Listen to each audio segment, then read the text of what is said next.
Raiffeisen Bank International, also known as RBI, regards Austria, where it's the leading corporate and investment bank, as well as Central and Eastern Europe. We decided to transform our old legacy infrastructure by applying the Zero Trust architectural principles. So we have adjusted to a cloud-first approach and strategy, getting our security footprint better, making it easier for our users to access our cloud workloads, as well as saving costs in comparison to the solutions we had beforehand.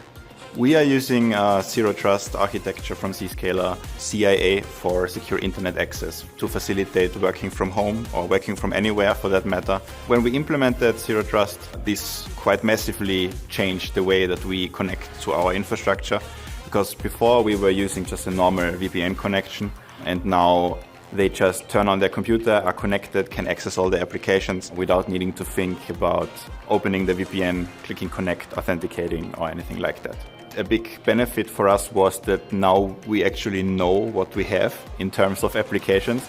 Now we have really a comprehensive list of all of our applications that we can refer to in the form of policies that allow access or not. Additional benefits that we've seen is that now our users are protected from cyber threats no matter where they are. So before we had a bit of a blind spot when they were in home office, because it was not the same protection level as if they were in office. But now we have the same protection level across the board, no matter where they are, if they're traveling, if they're at home, if they're in the office.